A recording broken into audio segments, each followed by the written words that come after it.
Hi, writer. Want my support to get your book finished and out into the world? Join my Inner Circle membership, a community of supportive writers where each month we set goals, share pages, learn new techniques, and get you unstuck fast so that you can make continuous progress on your writing goals. Coached Writers Finish. And you can get me as your virtual book coach in this group program for only $199 a month, much less than a single one-on-one coaching session. Check out the details at suzyvidori.com/inner circle. We have live events happening all the time, so grab your spot now to join us.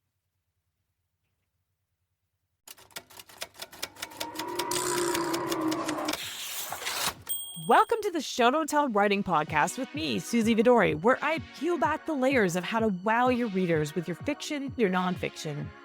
Anybody can bang out a first draft, but it takes a little more work to make your book as amazing as it can be. Join me as I share the step-by-step writing techniques you could apply to your writing right away, as I host successful writers who share a behind-the-scenes look at their own writing lives, and as I live coach writers on their pages, giving practical writing examples that will make your own writing stronger. Nobody is born knowing how to write an engaging book. There are real and important skills that you need to learn. On this show, I cut through the noise and get you all the info you need. I can't wait to see how this information is going to transform your writing. Today on the podcast, we are going to talk about tension and how to create it in your books, because that is something that will keep the readers flipping pages. I have on the podcast today Sam Cameron, otherwise known as Sam Cam. She's a Formula One fan and a writer of queer love stories. She put these two passions together, and now she writes queer F1 rom-coms based on Shakespeare plays. After 10 years as a high school history teacher, Sam shifted gears to become a book coach and a freelance editor. She is the author of the weekly Substack Truant Pen, where she shares actionable advice for stuck writers. I got the opportunity to record this in person with Sam. Sam is one of the most articulate people who can read the room and feed back to you what everybody is saying in just an absolute mirror of what we're thinking, and with the best word choice. She is absolutely brilliant. I can't wait for you to hear what she has to say about building tension in books, because it's going to help your writing so much. Have fun with it. So a big part of what you do in your work and what you're amazing at is finding where somebody's manuscript lacks tension, right? Either through coaching or through a manuscript evaluation. So if you find that a scene lacks tension or that the book lacks tension, what are your best tips to fix it? Okay, that's a really good question. So the answer is different if it's the pacing of the whole book versus if it's the pacing of a scene. Yeah, can you just actually dive into, like, tension and pacing are so intertwined. Do you want to just maybe address that? Yeah, so pacing, I would say pacing is a little bit like the structural level of tension. Okay. And pacing specifically, writers, is, how fast or slow it feels to the reader you're writing. And we can play with that.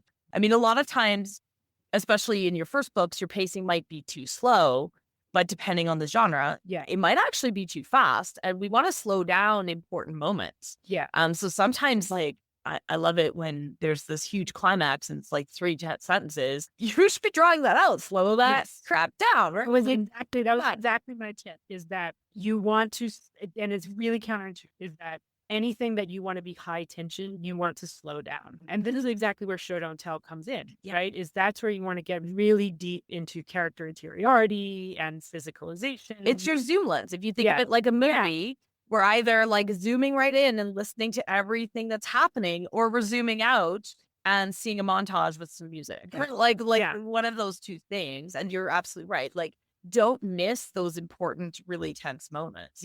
Great.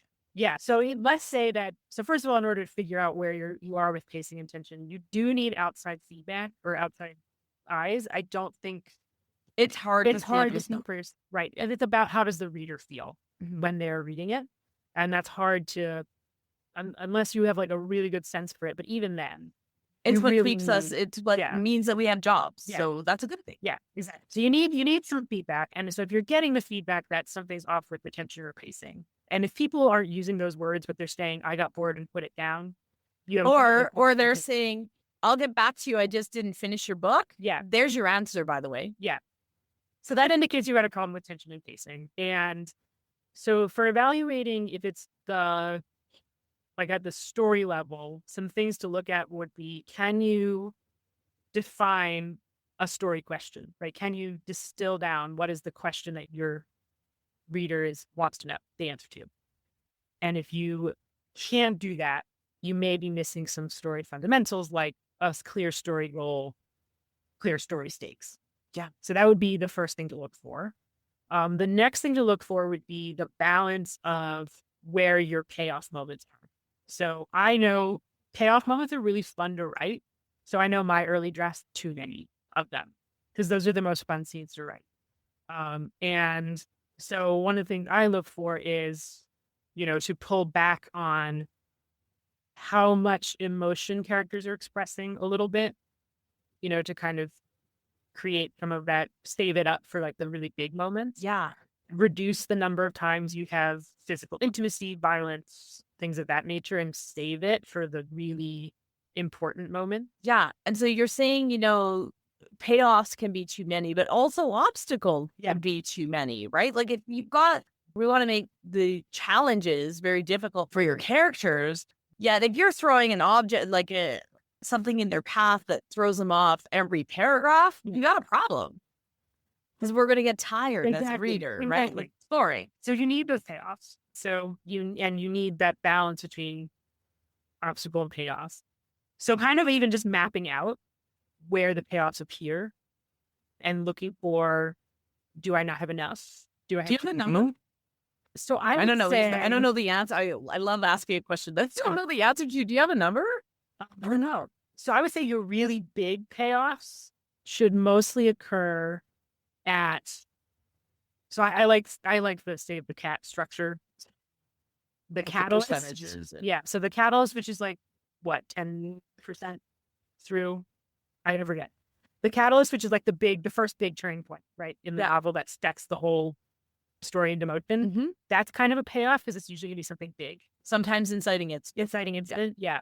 Because your reader probably actually knows what the inciting incident is already.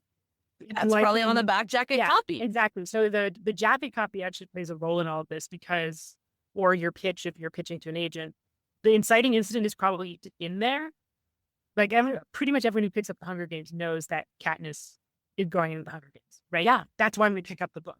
So the inciting incident is your first payoff because that's when we get the payoff of how did we get to the inciting incident that the reader kind of already knows. The midpoint is the second big place to put a payoff, right? So halfway through the book, resolve a big issue, right? Or have a big. But before you resolve it, make sure you open a new one. Yeah, open a new one. And then the all is lost or the dark soul. Like that's where another good place to put. And then of course, don't I say what is that for? Yeah, 4 big. I'm all about. I mean, we can break every single rule out there, but I like to quantify things for writers just because we don't do it enough in this industry, and so it makes it really difficult to guess, right? Like what? Because what is enough or what are too many? Yeah. But again, you can break rules. We share rules on this podcast to show you what the norms are in the industry, and we don't want you breaking every rule without understanding it, because then your book doesn't have a place. It is really hard to find readers if you're breaking everything for the sake of. We don't need to be completely original. So let's learn from people who see dozens and hundreds of manuscripts. Where do these things work really well? Yeah. And that's what Sam's super, super great at. Okay. So we started out this conversation by saying we're going to build tension by getting the reader to ask questions, right? So why does tension hold the reader's I mean, this rhymes almost. It almost sounds like not a real question, but I'm going to try again. Why does tension hold the reader's attention so much? What do you think is going on in the reader's minds or bodies? Because we talk a lot about how brain chemistry works and how we react to reading. Because at the end of the day, if your readers are reacting, they're engaged. Okay. Oh, I love this question. Yeah. So I think there's a couple of things brain chemistry wise that are going. Yay. So first of all, I think humans are naturally curious. And I don't know the name of the chemical that makes us curious. And this is one of the things I love about YA, that teenagers are really curious. Yeah. Really strong, naturally curious. And a lot of times that's why they read up in age Yeah. because they are wanting to know what's the next age. Yeah. What is this all about? What's being an adult? What's being a senior? And Yeah. what's being So I think the first thing that tension does is it's taps into that natural curiosity we all have by creating a question that we need to know. I think the other things that well-planned tensions gives us is it gives us a rush of adrenaline, that heart pounding, like, what's going to happen next? What's going to happen next? Which we want, like, obviously too much is not great, but I think everyone needs some amount of like expelling that, and reading can be a way to do that. And those payoffs give you a hit of dopamine. And yes, dopamine. And dopamine is something that I don't even think we need to define because it's so, I mean, we all know with our smartphones and everything else, we're understanding a lot more about the role of that hit of endorphins and dopamine. Yeah. So you have the adrenaline of, and again, this will depend on genre. So some genres are going to be more on the adrenaline, less on the dopamine. The balance would be a little different. But the adrenaline is sort of like what is propelling your reader through the story. And then the dopamine is the reward that they get. And if you are placing those payoff moments well through the book, that rewards your reader for having stuck with you. And then they want the next hit, right? Yeah. If you've delivered the hit. Yeah. If you've delivered that first dopamine hit, and you do it well. The reader, now you've got the reader because they're like, well, I want you to do that to me again. Yeah, exactly. And I just love that. And I could geek out about this whole day because at the end of the day, understanding how your readers are reacting. And that's why, I mean, Show Don't Tell has so many layers and I always keep bringing it back. It's not your boring English teacher's advice. And one of the things that there are studies out there brainwave wise that reading a book actually drags you through all the same emotions as if you were really there. And so doing all of the things well, like showing and dragging your readers into the scene and immersing them in this experience is what you need to do. Yeah. And then timing these hits or these payoffs of tension.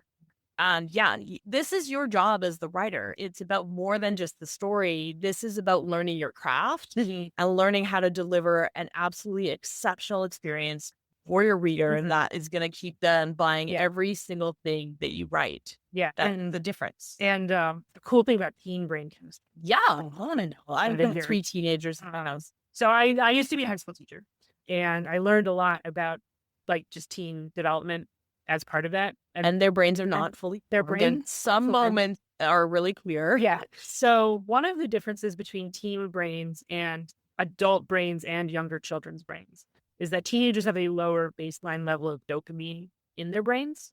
And so I don't know if you notice this with your own kids, but it's common for teenagers to suddenly lose interest in things that once used to be really interesting and engaging for them. Right. And in adults, we label that depression. Yeah.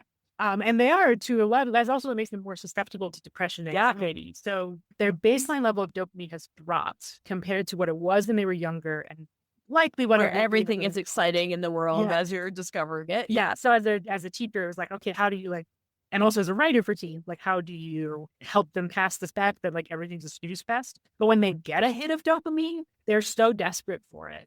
That's why like readers like are such a a novel seeking. Like novel as in a book, but also novel as in like new.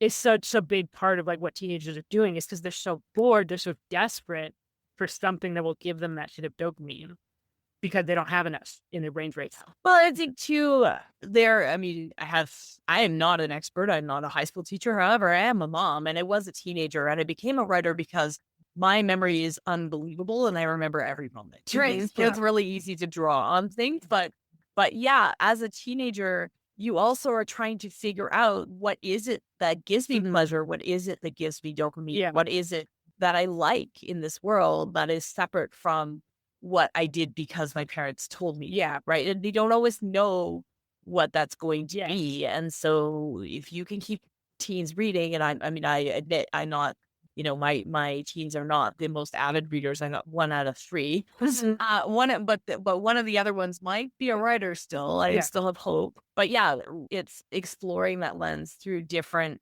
ways and different stories can help them figure out what they actually love most in this world. Yeah, and that same exact the low dopamine is also actually partially responsible for why teen emotions are so powerful and so strong.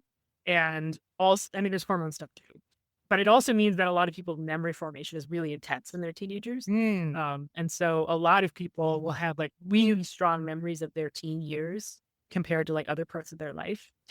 So I was really interested that you brought that up. Yeah, well, I don't even necessarily mean my like teen years. Like I can remember when I was 2. Yeah, like pretty vividly. Yeah, it's interesting. Okay. We are at the quick fire portion of our podcast. And I mean, I could talk about this all the time. You're welcome to come back on it. No, I have a lot more about teen brain chemistry. Oh yeah. Okay. Well, we're gonna have a show all on that. Comment yes, please, if you want to hear about teen brain chemistry, because I know I do. Okay. So you run a successful book coaching business. What was your first big break that let you know that this was the right career for you and led you down this path? Oh, that's a really good question. Your inciting incident. My inciting incident was working with my first critique partner, because it had never occurred to me that evaluating other people's stories was something I'd be good at or that I'd like. Because I was like, well, I just want to write my own stories. Yeah. Which I do. And I do want to do that. But I got a dopamine hit out of evaluating somebody else's and thinking about the ways that it could be made better. Yeah. Oh, amazing. I love that. Okay. What's your best advice for our listeners or wanting to write their very first book? Okay. Have fun. Oh, I love it. There's so much about writing that's hard. You will keep showing up to do it if it is fun. Yeah. Okay. And on that note, we want to have a lot of fun. Go write your stories. Where can we find you, Sam Camp? I have a Substack called Truant Pen, where I have weekly posts with advice for writers. That's also my handle on Instagram is @TruantPen. Amazing. We'll drop those show links. And you want to tell us a little bit about your coaching business? Yeah. So I really love to work with writers who have finished a draft and have maybe tried pitching or submitting and something's not quite working and you're not sure what it is. If you are stuck with this manuscript that you need to revise and you don't know what to do with it, I'm your gal. Oh, go find Sam Cam. Thank you so much for being on this show. I am looking forward to maybe continuing this over dinner. It's such a treat to be in person with so many smart book coaches and to be in your presence and to have this conversation about tension in a way that I never thought about it before. So thank you, Sam. Oh, thank you for having me. This is so much fun.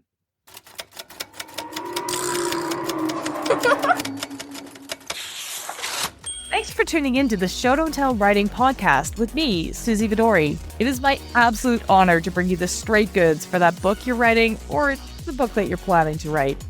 Please help me keep the podcast going by helping people find us.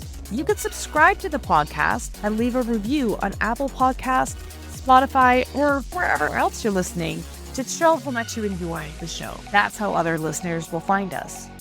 Also, visit suzyvidori.com/newsletter to hop on my weekly inspired writing newsletter list, where you'll stay inspired and be the first to know about all the upcoming training events and writing courses that happen in my community. Want my eyes on your writing? Submit a page of your current draft for a chance to come on the podcast at the link in the show notes. I'd love to chat with you about your writing in my always positive, incredibly supportive way so that you can make great strides towards your writing goals. I'm here to cheer you on. Remember, that book you're writing is going to open doors that you haven't even thought of yet, and I can't wait to help you make that it the absolute best it can be. See you again right here next week.